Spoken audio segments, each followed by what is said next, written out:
네, 안녕하십니까.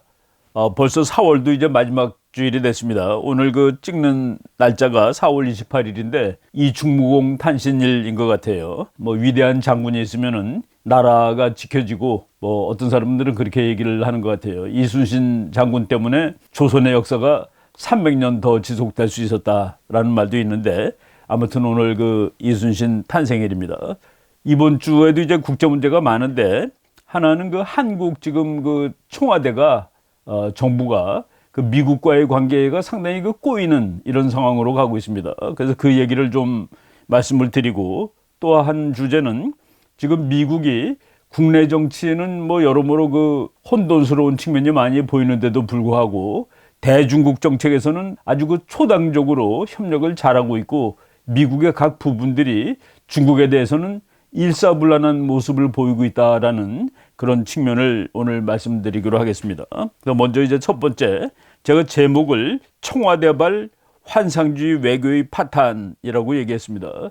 제가 지난 이제 뭐 몇 년 동안 그 우리나라 현 정부의 그 대외 정책이 너무나도 현실과 동떨어지고 그냥 그 우리가 국제 정책에서 말하는 이상주의라고 얘기하기에도 너무나도 그 이상에 치우친, 그래서 제가 말을 환상주의라는 말을 한번 만들어 봤습니다. 현실에 존재하지 않는 그런 허상을 쫓는 그런 외교 정책을 하다 보니까 결국 그 한미동맹이 거의 파탄나는 이런 상황까지 왔다라는 그 말씀을 드립니다. 뭐 지난 4년 동안 계속 이제 그 누적이 되어 온 겁니다. 누적이 되어 왔는데 최근에 그 누적된 잘못들이 파탄 상황으로 연결되는 것이 아닌가 하는 그런 생각이 듭니다. 이런 그 누적된 문제가 이제 생기지만은 어떤 그 계기가 있는데 지난 4월 21일 날 그 문 대통령이 뉴욕 타임즈하고 인터뷰를 했습니다. 근데 그 이런 말씀을 하셔야 됩니다. 이런 말씀을 하면 안 됩니다 하는 것을 옆에서 누가 어드바이스를 해주지 않은 것 같다는 생각이 들었습니다. 괜히 그 불필요한 파장을 불러일으키고 그래서 그 미국의 현직 대통령, 전직 대통령으로부터 이제 비난을 이제 받고 있습니다. 그리고 지금 우리가 당장 급한 것이 그 백신을 빨리 구해오는 것이 중요한 일인데 지금 백신이 풍부한 나라가 세계에서 오직 미국밖에 없는데 바로 이 백신 외교를 위해서도 이 불필요한 그런 그 파장을 불러일으키고 있다라고 이제 생각이 됩니다. 그리고 우리가 지난주에 얘기했습니다만은 어쩌다가 대한민국이 그 인권 문제로 청문을 당하는 나라가 되었느냐 하는 그런 말씀을 드렸는데 바로 지난 4월 15일 날 미국 인권단체 10곳이 편지를 바이든 대통령한테 보내가지고 바이든 대통령이 한국의 인권 문제에 좀 개입을 해달라라는 그런 상황까지 갔습니다. 그리고 우리가 지금 뭐 미국뿐만 아니라 한일 관계도 파탄이 났는데 그동안 우리가 일본하고 죽창 들고 싸우자고 막 그랬습니다. 그래서 지금 결과가 어떻게 됐습니까? 그리고 북한 핵 문제, 이것도 결과가 사실은 좋은 것 같지 않아요. 지난 4년 동안 한국의 평화가 왔다라는 그런 관점에서 접근을 했지만은 지금 북한은 핵이 지난 4년 전보다 훨씬 더 발전하고 늘어난 상태가 되어 있다고 봅니다. 그리고 우리가 중국에 대해서는 상당히 그 굽신굽신거리고 그리고 굴종 외교를 했는데 지금 중국이 한국에 대한 태도는 우리를 존경하거나 그런 것보다는 경멸하고 업신여기고 있다라는 생각이 많이 드는 것이죠. 바로 이런 것들이 왜 도래했는지 그리고 최근에 뉴욕타임즈 기사를 중심으로 한번 말씀을 드려보도록 하겠습니다. 문재인 대통령하고 뉴욕타임즈가 인터뷰를 한 후에 뉴욕타임즈의 그 인터뷰 기사가 올라갔는데 그 제목이 조금 그 트럼프가 보면 분노하게 되어 있습니다. After Trump failed. 트럼프가 실패한 후에, 그러니까 트럼프의 대북 정책이 실패했다는 얘기입니다. South Korean leader hopes Biden can salvage nuclear deal. 트럼프는 실패했지만은 바이든 대통령이 이 뉴클리어 딜, 그 북한과의 핵 협상을 구하기를 그 희망하고 있다라는 제목으로 나왔습니다.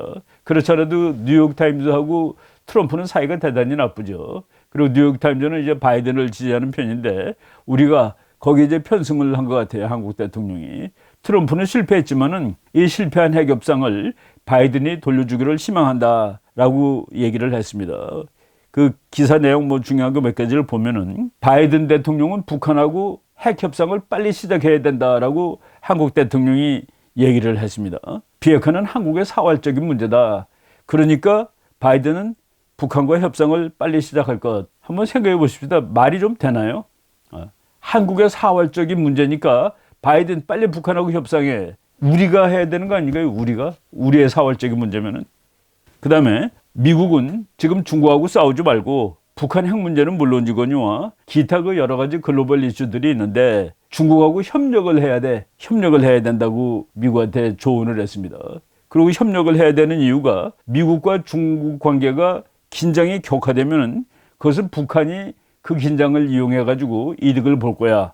그러니까 그 긴장을 완화시키고 협력을 해야 돼. 그래갖고 다시 한번 그 중재자 역할을 하겠다라는 그런 입장을 이제 표현을 했습니다. 그 신문 기사를 보면은 그 기자가 쓰기를 Mr. Moon was proud of his deft diplomatic maneuvering in 2018. 문 대통령은 2018년 그가 아주 기회 있게 기술적으로 외교적인 그 머누버링, 외교적인 술책을 썼다는 사실을 자랑하고 있는 것 같아. 많은 사람들이 그러죠. 외교를 잘한다고. 저는 뭐 외교를 잘한다고 생각한 적이 사실 없었는데 그때 2018년에 정말 잘했다라고 자랑하고 있는 것 같다. 그러면서 문 대통령은 다시 대화를 시작하기 원하고 있으며 그리고 자신의 거간 역할을 또 다시 한번 하고 싶어 한다. 저는 말이죠. 그 당시 2018년의 평화가 그것이 정말 현실적인 평화였는지 그것이 쇼였는지 저는 그 의심이 갑니다. 북한이 핵을 만들려는 이유를 우리가 안다면은 북한하고 대화를 통해서 북한 핵 문제가 해결될 수 없을 것이라고 다 알 수 있습니다. 북한이 핵을 만드는 과정에서 몇백만 명이 굶어 죽었다는 거 우리가 다 알고 있습니다. 굶어 죽으면서까지 만든 핵 문제를 말로서 해결할 수 없습니다. 오로지 목숨하고만 바꿀 수 있는 것이 북한 핵이라고 얘기를 할 수가 있는 것이죠. 그리고 이제 이 바이든한테 희망을 가지기를 바이든 대통령이 한반도에서 북한의 비핵화를 실제적 불가역적인 상황으로 만든 역사적인 대통령이 되기를 원한다. 이건 바이든한테 이제 뭐 덕담을 한 것인데 이거는 임파서블한 얘기라고 봅니다. 불가능한 얘기예요. 누구도 지금 북한의 핵 문제를 평화적으로 해결할 수준은 없다고 봅니다. 그런데 문 대통령이 바이든 대통령이 그런 그 공을 세운 대통령이 되기를 원한다. 이 과정에서 트럼프 전 대통령이 대북 정책 관련 변죽만 울렸다라고 얘기를 했습니다. 이거는 그 트럼프 대통령이 들으면 상당히 기분 나쁜 말일 거예요. 그 영어로는 이렇게 나와 있습니다. He beat around the bush and failed to pull it through. beat around the bush. 그게 바로 변죽만 올리다라는 그 영어 말입니다. 변죽만 올리고 성공을 거두지 못했다. 예, 과정입니다. 그래도 미국 대통령 사상 처음으로 김정은이를 만나가지고 3번씩이나 직접 만나서 얘기를 했습니다. 우리나라 대통령이 그렇게 만나서 얘기하는 걸 좋아하는데 그렇게 치면은 미국 대통령 사상 트럼프처럼 만나서 얘기를 많이 한 사람은 없는데 그것을 변죽만 올렸다라고 얘기를 하고 완전한 성공을 거두지 못했다라고 얘기를 했죠. 그리고 그럼에도 불구하고 또 이제 바이든한테 얘기하기를 바이든은 트럼프가 했던 거 다 바꿔놓겠다고 얘기하는 사람이죠. 그런데 문 대통령이 트럼프 정부가 거둔 성과 토대 위에서 더 진전시켜 나간다면 그 결실을 바이든 정부가 거둘 수 있다. 영어는 조금 다르게 나와 있습니다. But Mr. Moon warned that it would be a mistake to kill the 2018 Singapore Agreement. 2018년에 싱가포르 합의가 있었는데 그게 변죽만 올린 것에 불과하지만은 그것을 버려버리면은 그것은 실수가 될 것이다. 그러니까 좀 말이 안 맞아요. 변죽만 올렸는데 그 변죽이라도 변죽을 올라타고서 앞으로 진행해야 된다라는 식으로 이렇게 얘기를 하고 있습니다. 바로 여기에 대해서 성질이 좀 급한 그리고 다혈질인 트럼프가 그냥 들이받아버리는 그런 그 이메일을 보냈습니다. 여러분들이 보시지만은 그 세이브 아메리카라는 이게 이제 뭐 상표처럼 이렇게 트럼프가 보내는 모든 메일이 저렇게 돼 있습니다. 그 저거 이제 대통령 사무실을 하나 냈죠. 그리고 사무실에서 나오는 공문서를 세이브 아메리카 그러니까 그 프레지던트 도널드 제이 트럼프라고 쓰는데 저렇게도 나오고 그리고 또 텔레그램에도 보냈습니다. 23일 날 그러니까 21일자 그 뉴욕 타임스를 보고 발견한 나머지 바로 하루 만에 이렇게 그 트럼프가 반박을 했는데 그 반박한 내용을 이렇게 보면은 저는 그 내용을 읽으면서 여기서 그 몇 가지 상당히 그 의미심장한 말들이 있구나라는 생각을 했습니다. 그래서 문재인의 뉴욕타임즈 인터뷰에 대한 트럼프의 반응 5가지로 이제 제가 그 분류할 수 있다고 봤는데, 첫째, 김정은은 문재인을 결코 존경한 적이 없었다라고 얘기를 했습니다. 이거는 말은 점잖게 한 것이지만은 외교 용어에서 최악의 용어입니다. 어느 나라 대통령도 상대방, 그것이 적국이든 친구든 존경을 받지 않으면은 그것은 대통령 자격이 없다는 말이나 마찬가지입니다.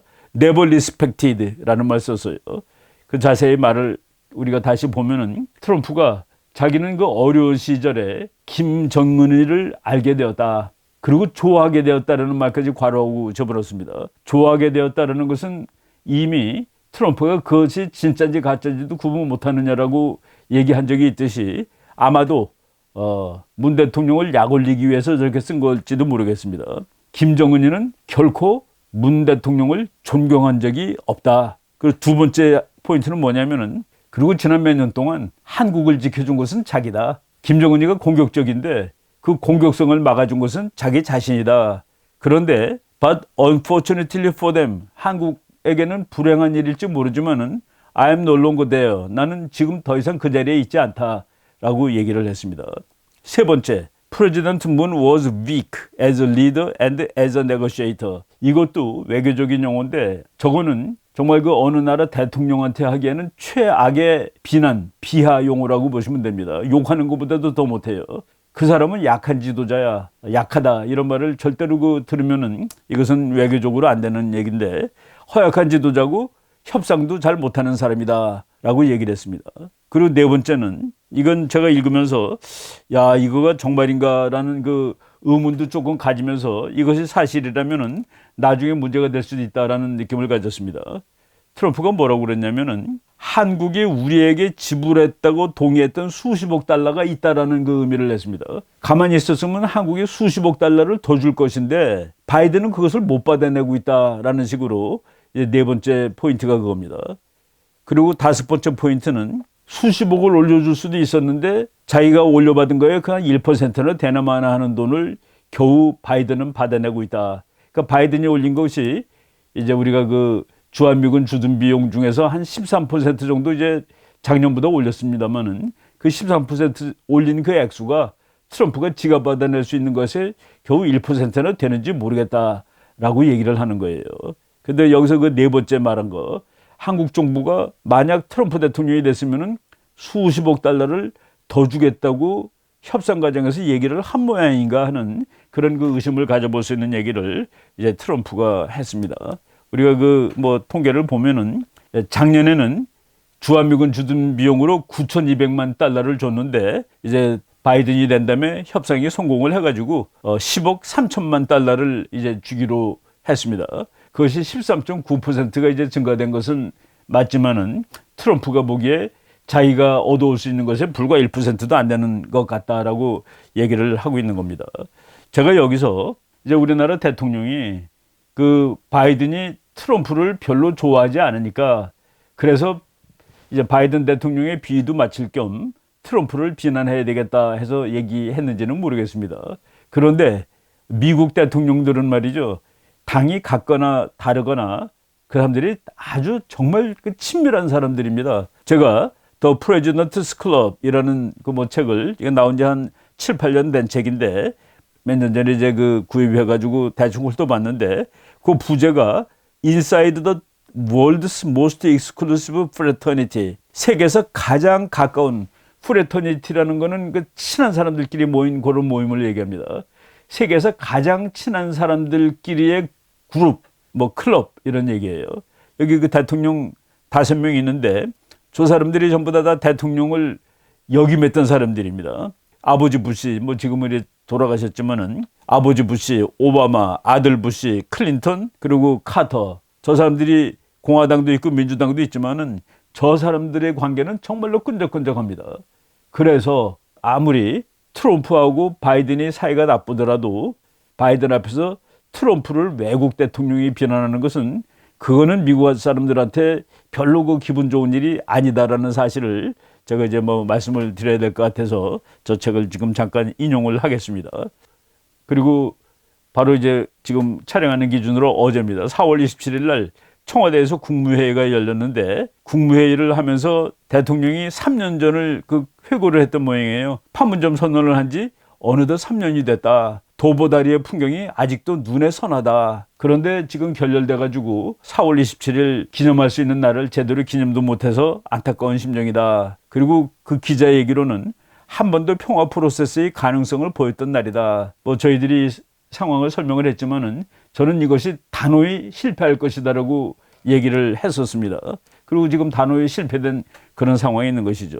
문 대통령이 이렇게 얘기를 했습니다. 군사적 충돌 없이 한반도 정세가 어느 시기보다 안정적으로 관리되고 있다. 참 그 보는 시각이 이렇게 다를 수 있구나라는 생각을 했습니다. 북한이 미사일을 계속 쏴대고 북한의 미사일은 하루가 다르게 발전하고 있고 폭탄도 단 한 발도 줄어들지 않았는데 군사적 충돌 없이 정세가 어느 시기보다 안정적으로 관리되고 있다. 그래서 다시 대화를 시작해야 될 시간이 다가오고 있다라는 식으로 얘기를 하고 있는데 여기서 이제 우리가 평화의 그 진정한 개념을 알아야 되는데 평화는 굴종을 해서 얻어지는 것은 평화가 아닙니다. 평화는 정의로운 것이라 해야 됩니다. 우리가 당당하면서도 얻을 수 있는 게 평화다는 그런 얘기죠. 지금 3년 전이 그립다 그랬는데 바로 지난 3월 16일에 평양 담화로 김여정이 이렇게 얘기한 적이 있었죠. 우리가 이미 소개했습니다마는 3년 전 봄날은 다시 돌아오기 어려울 것이다 라고 얘기를 했습니다. 그리고 북한이 우리한테 늘 보여주는 그런 물건입니다. 뭐 미국 거보다도 더 크고 중국 거, 소련 거보다 더 큰 ICBM, 저것이 정말로 진짜인지 모르겠습니다마는 저거를 작년 10월 10일 날 북한이 공개를 했고 그리고 또 금년 1월 14일 날 밤에 잠수함에다 실을 수 있는 북극성 4호 미사일 이런 것들도 다 보여줬는데 계속 북한의 그 미사일 능력, 핵 능력이 문재인 대통령 재임기간 동안에 쉬지 않고 끊임없이 더 발전하고 있었다 하는 얘기입니다. 그런데 이런 상황을 군사적 충돌 없이 한반도 정세가 어느 시기보다 안정적으로 관리되고 있다라고 평가를 하는 것을 보면은 상당히 우리가 보는 입장하고 그 청와대가 보는 입장하고 다르다. 그래서 제가 환상주의다라고 이제 붙인 겁니다. 이것도 3월 하순에 나온 얘기죠. 그 미국의 국무장관, 국방장관이 방문했을 때 국방장관이 성주를 가보고 정말 분노했죠. 사드 기지를 이렇게 방치할 수 있느냐? 이거는 동맹으로 용납하지 못할 일이다라고 얘기했고 우리가 이제 잠깐 잊고 있었다가 사드가 배치된 곳에 있는 미군들이 컨테이너에서 지금 살고 있구나라는 사실도 알게 돼 있습니다. 이렇게 그 미국한테는 소홀히 하고 중국한테는 잘하고 그러면서도 이제 우리가 얻을 것을 하나도 어느 쪽으로부터도 얻지 못하고 있다는 얘기입니다. 그리고 이제 오늘 다시 제가 대한민국 정책 브리핑 해가지고 드문드문 들어가서 보는 자료인데 2018년 4월 27일 한반도 평화 그 새로운 시작. 참 원대한 꿈을 꿨는데 이것이 오늘날 상황을 보면은 그래서 제가 이것을 이상주의가 실패했다라고 쓸까 하다가 환상주의라고 제 나름대로 말을 한번 만들어 가지고 청와대의 환상주의 외교가 이제 파탄에 이르렀다라고 얘기를 한 겁니다. 나무로 만든 다리를 걸으면서 이제 거닐 때가 그립다라고 얘기를 했는데 우리가 저 사진 여러 번 봤습니다. 저 사진에 대해서 미국 사람들이 어떻게 봤는지도 설명한 적이 있었죠. 저 다리를 42초 동안 걸었다고 미국 사람들이 봤습니다. 그런데 미국 사람들은 42초 동안에 김정은이 20몇 번 쉬느냐를 다 쉬고 있었다는 얘기죠. 42초 동안 김정은이 35번이나 쉬고 있었는데 1분 동안에 18번 쉬는 것이 맞으니까 저 사람은 지금 문제가 있는 것이다라고까지 이제 얘기를 했죠. 그리고 가서 벤치에 앉았습니다. 탁자 있는데 앉았는데 거기서 USB도 건너주고 무슨 말을 했을까? 우리들은 하나도 모릅니다. 무슨 말을 했는지 모르는데 미국은 알고 있을까? 미국은 알고 있다라고 지금들 다 이제 전문가들이 믿고 있죠. 인공위성으로 뭐라고 얘기하는지 다 들을 수 있답니다. 저 정도는. 지금 우리가 모르는 것이 너무 많은데 저런 것들도 나중에 다 명명백백하게 공개돼야 할 그런 내용들이라고 이제 봅니다. 지난주에 우리가 대북전단 금지법에 대해서 이제 말씀을 드렸고 그것 때문에 미국 청문회 대상이 됐다고 그랬는데 지금 그 대북 인권단체에서 이제 4월 25일서부터 한 일주일 이내에 북한에다가 그 풍선을 띄워 보내겠다라고 이제 발표를 했습니다. 그리고 우리나라 통일부에서는 경찰과 협력해서 그것을 못하도록 막겠다 했는데 벌써 이것은 작년에 이 법이 나왔을 때 이미 일본에서 가장 그래도 진보적이라는 아사히 신문에서 이게 말이 되는 거냐. 북한의 불합리한 요구에 한국이 굴복해서 시민의 권리에 제한을 가하는 듯한 조치를 취하고 있는데 이것은 재고해야 된다라고 얘기를 했습니다. 아사히 신문이 일본 6대 주요 일간지 중에서도 가장 진보적인 신문임에도 불구하고 이것은 안 된다라고 이제 얘기를 하고 있었습니다. 그리고 바로 최근에 그 미국 시간으로 4월 27일이니까 사실 오늘이나 마찬가지입니다. 제가 이제 촬영하는 시간으로 휴먼 라이트 워치가 바이든 대통령한테 문재인 정부의 대북 정책을 바꾸어 놓으라고 요청하겠다는 그런 얘기들이 지금 막 나오고 있어요. 지금 뭐 방금 제가 얘기한 얘기를 다시 정확히 말씀을 드리면은 박상학 자유북한운동연합 대표가 25일부터 다음 달 1일, 5월 1일 사이에 대북전단 50만 장을 뿌리고 1달러짜리 지폐 5,000장, 5,000달러죠. 그리고 작은 책들 이런 것들을 북한에게 살포하겠다라고 예고를 했고 통일부는 경찰과 협력해서 이걸 막겠다고 그랬고 그리고 작년 12월 달에 통과된 북한의 풍선 날리지 못하게 돼 있는 법안에 의하면은 최대 징역 3년형에 처해지게 돼 있는데 그럼 박상학 대표는 최대 징역 3년형에 처해질 위험도 있는 것입니다. 바로 여기에 대해서 미국의 각 인권단체들이 얘기를 했습니다. 그래서 특히 휴먼 라이트 워치가 이제 그 얘기를 자세히 했는데 이것은 전단 문제를 넘어 한국 민주주의 실태에 대한 우려와 비판이 걷잡을 수 없이 확대될 것이다라는 이런 사건이 될 거라고 얘기했습니다. 그 존 시프턴이라는 사람이 이제 얘기하기를 우리는 대북전단 살포에 대해 특정 입장을 취하지 않는다. 대북전단 그 자체에 대해서 시비 걸지 않겠다는 얘기입니다. 하지만 우리가 알고 있는 것은 한국인들은 인권법에 따른 언론의 자유와 표현의 자유를 갖고 있고 한국인들의 활동을 통제하려는 한국 정부의 노력은 자국민의 인권을 침해한다는 사실이다. 거기 내용이 뭐 있었고 이런 거 간에 그 행동을 못하게 하는 것 자체가 인권을 보장하지 못하는 그런 정책이다라고 존 시프턴이라는 아시아 국장이죠. 휴먼 라이트 워치의 아시아 디렉터가 이렇게 얘기를 했습니다. 그리고 이제 시프턴 씨가 이제 계속해서 말하기를 그 사람은 이제 변호사 출신입니다. 진짜 문제는 수천 장의 대북전단 살포 그 자체가 아니라 대한민국이 북한의 인권 문제를 거론하는 것을 포기했다는 사실이 더 큰 문제다. 그러니까 북한의 인권에 대해서 압박을 해야 되는데 인권 유린하고 있다는 사실을 그것을 포기했다는 것이 더 큰 문제다. 그리고 아주 이 뼈아픈 말을 했습니다. 그 시프턴 국장이 북한이라는 나라는 정상적인 외교에 대응을 못하는 나라다는 얘기입니다. 그러니까 외교 갖고 안 되는 나라라는 얘기죠. 그런 나라에 대해서 더욱 외교적으로 접근하고 있다는 것은 말이 안 된다. 정상적인 외교에 반응하지 않는 국가를 대상으로 한 외교적 접근은 옳지 않다라고 얘기를 하는 겁니다. 그리고 시프턴 국장은 아주 정말 노골적으로 얘기했습니다. 한국 정부가 북한인들의, 북한 사람들의 인권을 보호하는 것보다 김정은을 기쁘게 만드는데 더 큰 관심을 가지고 있다는 것이 문제다. 뭐 우리들 다 그 내용을 알고 있고 비판을 했죠. 그래서 시프턴 국장이 우리는 조 바이든 미국 대통령에게 문재인 정부가 이런 접근법으로부터 돌아서서 북한에 더 강경하게 대응하고 북한의 인권 관련 잔혹 행위와 범죄를 용납할 수 없다는 입장을 밝히도록 설득해 줄 것을 요청한다. 그러니까 대통령한테 직접 얘기한 겁니다. 그러니까 미국 대통령이 한국 대통령한테 대북 정책을 바꾸시오라고 얘기하도록 하겠다 했는데 바꾸겠습니까? 미국 대통령의 얘기를 듣고 그때 오게 될 갈등은 뭐겠습니까? 그때 야기될 갈등. 그게 바로 이제 국제정치학에서 말하는 미국 외교 정책의 한 파트가 레짐 체인지라는 거가 있습니다. 말 안 듣는 정권은 바꾼다, 바꿔놓는다는 그런 얘기인데 거기까지 가면 참 그 한미 관계 이제 좀 힘들게 되는 그런 상황이라고 보시죠.